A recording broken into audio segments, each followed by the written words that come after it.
আসসালামু আলাইকুম।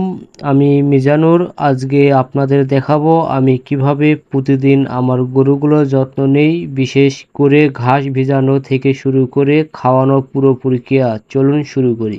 প্রথমে আমি বালতিতে ঘাসগুলো রাখলাম, তারপর ঘাসগুলো আমি চারির ভিতরে রাখলাম। যদিও চারির ভিতরে আমি সকালেই পানি দিয়ে রাখছিলাম, পানির সাথে গুঁড়ো খুদ লবণ মিশিয়ে রাখছিলাম। তো সেগুলো ভালো করে মিশেল করে দিলাম যাতে গরু খেতে সুবিধা হয়। আমি দিনে 4 বার এভাবে গরুকে খাওয়াই।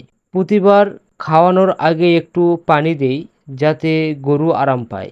এই গরমে গরুর জন্য ভিজা ঘাস খুবই উপকারী, শরীর ঠান্ডা রাখে, গরু আরাম পায়।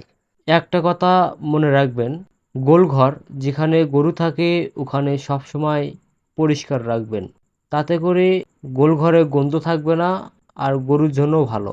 গরু খাওয়ার পর একটু বিশ্রামে থাকে, এই ফাঁকে আমি গোবরগুলা পরিষ্কার করে দেই। পরিষ্কার পরিচ্ছন্ন রাখলে গরুর অসুখ বিসুখ কম হয়। আমি কোদাল দিয়ে সব গোবর ফালাই দিচ্ছি।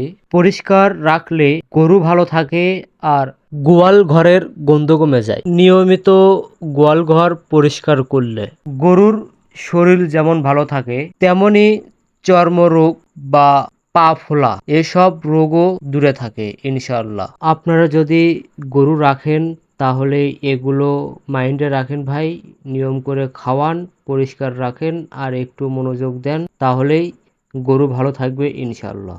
আজকের ভিডিওটা এখানে শেষ করলাম। আশা করি ভিডিওটা আপনাদের একটু হলেও ভালো লেগেছে। ভালো লাগলে একটা লাইক দিয়ে দিন, কমেন্টে জানাবেন কেমন লাগলো। আর যারা এখনো পেজটাকে ফলো করেননি দয়া করে ফলো দিয়ে পাশে থাকুন। দেখা হবে ইনশাআল্লাহ পরের ভিডিওতে। ততদিন সবাই ভালো থাকবেন, সুস্থ থাকবেন। আল্লাহ হাফেজ।